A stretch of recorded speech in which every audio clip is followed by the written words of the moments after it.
Halo sahabat agro, berjumpa lagi dengan saya Safa, digital agronomis dari PT Triberkat Agro. Nah, hari ini kita akan membahas tentang brokoli ludi. Jadi kita akan ngobrol santai nih dengan Bapak Budi. Ini udah di lahan Bapak Budi di daerah Wonosobo, tentang perawatan brokoli ludi hingga panennya nanti. Jadi ikutin terus kegiatan kita. Nah, sebelumnya aku mau kenalin, ini ada Pak Arya sebagai AC di daerah Jawa Tengah. Selamat siang. Ya, terus itu Pak Budi. Dan itu Pak Santoso ya. Siang. Oke, ikutin terus kegiatan kita hari ini. Yuk.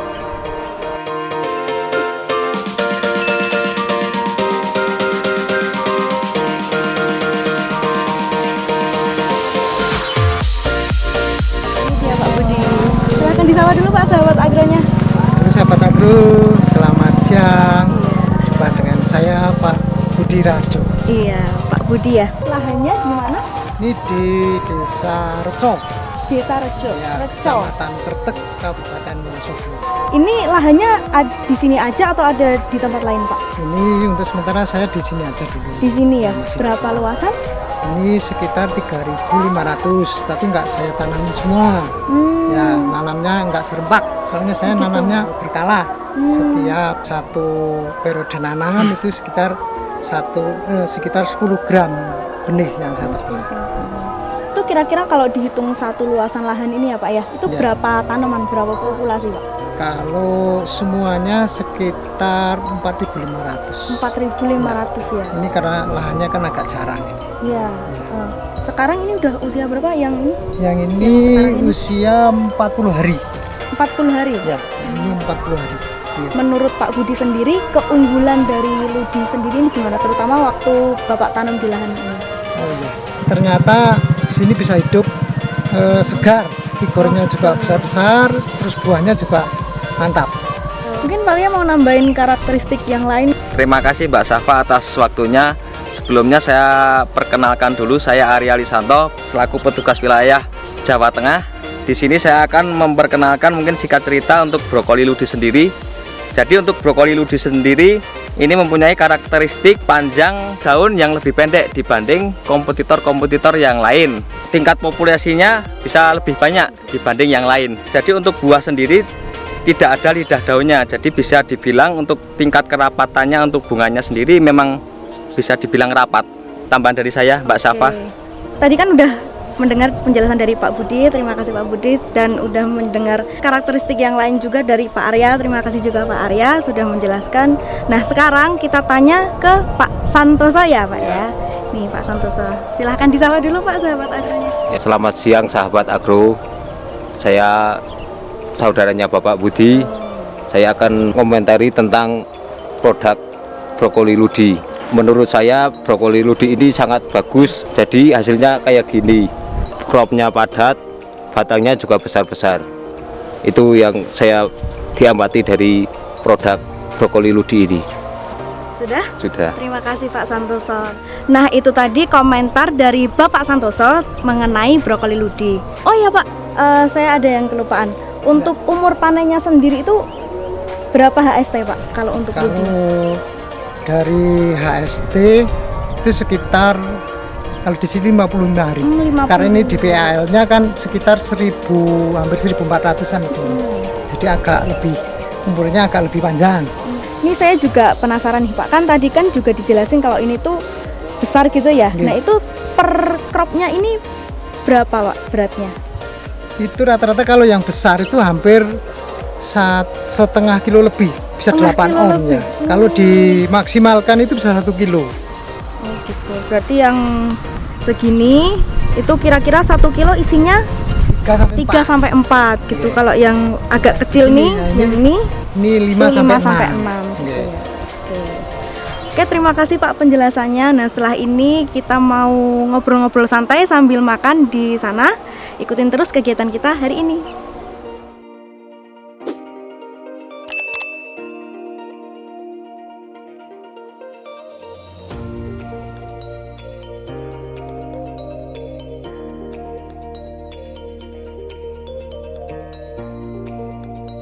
Nggak termasuk apa ya, sayur yang mahal gitu loh kalau brokoli ya. Enggak. apalagi ini Pak Budi ini bisa dibilang nih salah satu petani yang nyeleneh nih Mbak Safa, karena bisa dilihat di sekitaran sini kan ini kan sekarang lagi berlangsung musim tembakau ya. kan di sini. Tapi Pak Budi sendiri malah nggak nanam tembakau, ini malah nanam brokoli sama sawi di sini. Iya ya. Sama Pak Santoso juga ya. Pak Brokoli Santoso juga ya. juga Nah nanam mungkin brokoli, ada salah satu cabai. alasannya Pak Budi, kenapa Pak Budi kok Kenapa Pak itu? bisa dibilang apa ya Pak, nyeleneh ya? Iya. Bisa dibilang nyeleneh. Soalnya kalau tembakau kan itu komoditas 1 tahun sekali. Iya. Tapi kalau jenis sayuran kan itu enggak, kalau terutama yang brokoli ludi itu enggak mengenal musim. Jadi musim penghujan bisa, musim kemarau ya seperti Mbak lihat sendiri kan Iya. tumbuhnya normal-normal saja gitu. Kan juga sekitarnya tembakau kan ya Pak. Nggih. Misalkan ada hama gitu nggak ke sini atau gimana? Untuk sementara hama-hama untuk juga. yang saya alami ini karena ini mungkin dari lainnya itu enggak ada tanaman yang sejenis, jadi hamanya agak berkurang. Soalnya kita menyemprot cuma di lahan kita sendiri, mungkin hama-hama itu mati ataupun itu nggak akan datang dari lahan orang lain gitu ya, karena lainnya kan tanamannya lain jenis gitu. Apa emang karakternya kuat ya Pak ya, Pak Arya ya? Apa? Ininya, kalau ludi? Kalau untuk brokoli ludi sih selama ini ya memang bagus sih. Apalagi kalau tingkat suhunya lebih dingin. Kalau brokoli ludi itu seperti yang selama pengalaman saya, brokoli ludi itu selama dia semakin dingin, bunganya semakin bagus, Mbak Safa. Terutama di tingkat warnanya, warna bunganya. Warnanya Iya. lebih pekat gitu Iya, ya? iya. Untuk daya simpannya pun untuk brokoli ludi sendiri bisa 3-4 hari. Setelah panen itu masih oke. Tanpa masuk kulkas itu? Tanpa, iya. Emang ini ya, daya simpannya bagus ya? Iya. Ini Pak, saya mau tanya, selama 4 tahun ini kan Pak Budi kan nanamnya ludi terus nih ya? Iya. Itu ada nggak kayak sekali atau 2 kali gitu gagal panen gitu mungkin? Kalau gagal panen dibilang belum pernah, cuman Belum pernah ya? belum pernah, cuman ya kalau pas musim raya mungkin di situ kita kendalanya cuman di harga. Soalnya kompetitor lain juga harganya mungkin ada yang bisa lebih rendah, tapi untuk dari ludi sendiri dengan kompetitor lain itu harganya di pasaran seimbang aja, nggak ada terpaut harga karena masalah jenisnya. Cuman kalau lagi banyak ya itu fluktuatif istilahnya. Kendala paling kuatnya tuh apa Pak? Kendala kayak sulitnya Brokoli. tuh, brokoli. Untuk perawatan Kalau mungkin. Perawatan untuk ya, perawatan, untuk perawatan terutama kalau saya triknya kan kalau musim hujan saya tanam di mulsa, tapi kalau musim kemarau saya tanam di bawah, jadi nggak pakai mulsa. Tujuannya kan kalau kena angin nggak roboh, terus nggak kegoncang-goncang, posisinya stabil, jadi pertumbuhannya normal gitu, nggak, karena bisa diuruk setelah 25 hari setelah tanam kan dikasih pupuk kimia. Habis itu kita siangi batangnya itu kita agak urut pakai tanah jadi nggak goyang-goyang. Terus pertumbuhannya cepat dan normal walaupun musim kemarau kayak gini. Kalau orang lain nggak berani nanam, tapi kita sudah tahu karakter dari bibit ludi itu sendiri. Jadi saya mantap aja untuk tanam ini. gitu. Kemarin juga habis nanam itu bisa dilihat itu. Oh yang di sana. Tanaman baru ya, baru kemarin itu nanam. Terus kalau untuk pemupukannya gitu rutin Pak? Kalau saya biasanya nanamnya setelah pengolahan tanah, terus kita pupuk pakai pupuk kandang, terus setelah tanam itu baru umur 25 hari setelah tanam baru saya kasih pupuk kimia. Cuman sekali saya ngasih pupuknya. Pupuk kimianya cuman sekali.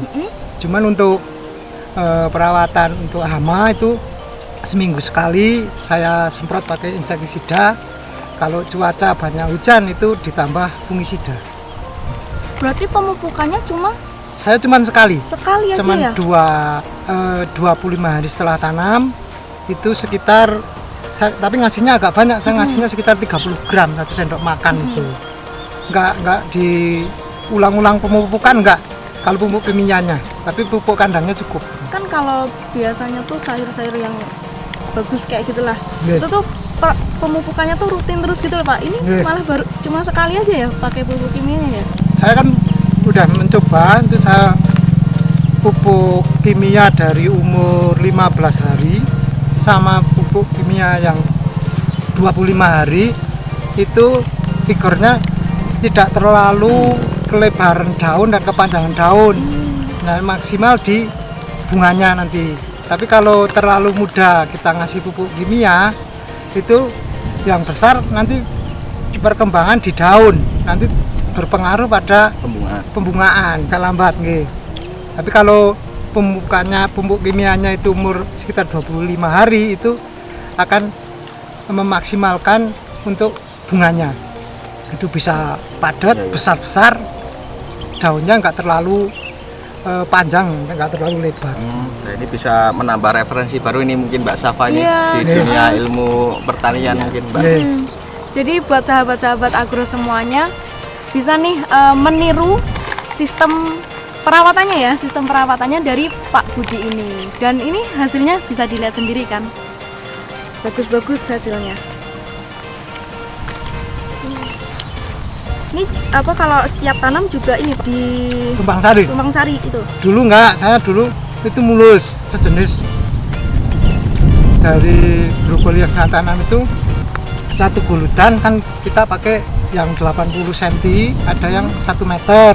Kalau pakai mulsa itu ya sekitar 80 cm, tapi kita nanamnya di silang.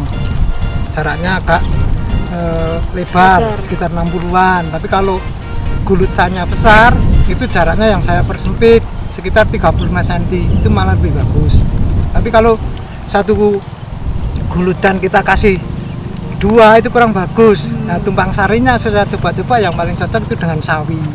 Oh, dengan Mau duluan sawinya juga masih pertumbuhannya bagus, mau duluan brokoli ludi pertumbuhannya juga bagus, bisa dilihat sendiri di lokasi itu. Jadi ya cuma sekedar sharing pengalaman aja sih Pak. Jadi Nih. ada dulu saya itu nganu Mbak Safa di salah satu petani mitra kita juga sebenarnya. Dulu awal-awal tanam brokoli ludi ini Pak, dia kan biasanya dulu pakai produk yang lain ya Pak, yang sudah terkenal di pasar. Jadi salah satu petani itu dia mencoba brokoli ludi ini. Nah pas udah tanam dia itu komplain ke saya, Mas ini kok tanamannya kok kecil, kok daunnya pendek banget. Dikirakan dia kan figuritasnya yang nggak bagus atau memang dia kerdil, bisa dibilang kerdil gitu. Tapi memang karakteristik dari brokoli ludi sendiri itu dari segi daunnya pun pendek. Jadi saya tekankan, tunggu aja Mas, ini memang karakteristik dari brokoli ludi ini memang seperti ini. Jadi malah dia itu minta garansi waktu itu. Ini kalau besok brokoli ludi ini nggak bisa berbunga gimana? Saya nanti ganti rugi lah. Pokoknya pertanaman saya berani. Pokoknya tunggu aja nanti di sekitar 50 sampai 55 hari kalau nggak ada bunganya kecil-kecil, nanti saya garansi gitu. Nah udah, habis itu dia waktu umur 50 sampai 55 hari dia kontak saya, Mbak. Oh ini ya Mas, ini udah bisa berbunga, ternyata bunganya besar ya. Ya bisa dilihat yang sekarang ini punya Pak Budi nih, Mbak. Iya, karena mungkin biasanya tuh kalau brokoli itu mungkin daunnya yang Iya, gede gitu ya. bisa dibilang kan kalau ya. petani kan mindsetnya kan kalau daunnya besar, lebar, panjang kan pasti bunganya pasti gede Iya. gitu. Kalau misalkan daunnya pendek, lebih mungkin ini bunganya terlalu kecil lah, Iya. atau enggak malah nggak bisa berbunga ini tanaman gitu. Tapi ternyata ya kita bisa dibuktikan sendirilah sekarang. Malah puas ya dia. Ya lebih puas karena Iya. secara hitung-hitungan di BEP di usaha tani dia lebih untung karena secara populasinya tanaman lebih banyak karena dia cenderung kan Pendek. lebih pendek ya, daunnya. benar. Jadi dia bisa mempersempit jarak tanam. Kalau biasanya dia memakai 50, dia brokoli ludi ini bisa memakai 40 sampai 45 cm, Mbak. Jadi misalkan 1 hektar populasinya bisa selisih sekitar 2000 tanaman kalau Wah. dibanding sama yang lain. Tiap tanaman beda 5 cm juga udah dikali berapa itu ya Pak? Iya, ya? iya, dikali luasan. Kalau Pak Santoso sendiri juga di Tumpang Sari kayak gini Pak? Iya, biasanya tulang sari. Sama sawi juga? Ya kadang sama sawi, kadang sama cabai. Kubis. Kubis. Ya. Mungkin Pak Arya atau Pak Santoso ada tambahan lagi sebelum saya tutup. Soalnya ini kita pembahasannya udah apa ya, mengorek-ngorek sangat jauh ya, mulai dari perawatan sampai ya segala-galanya lah ya tentang ini. Oke sahabat agro, itu tadi obrolan kita mengenai produk brokoli Ludi ya sama Pak Budi, Pak Arya dan Pak Santoso. Nah, ikutin terus episode-episode selanjutnya. Kita mau ngelanjutin nih makan siang kita ya. Ini agak beda nih episodenya nih. Kita ngobrol sambil makan dengan pemandangan gunung apa Pak di belakang? Sumbing. Gunung Sumbing. Oke. Jadi ikutin terus kegiatan Triberkat TV episode selanjutnya. Jangan lupa like, comment, share, dan subscribe channel YouTube kita agar semakin berkembang. Dadah semua Pak. Dah.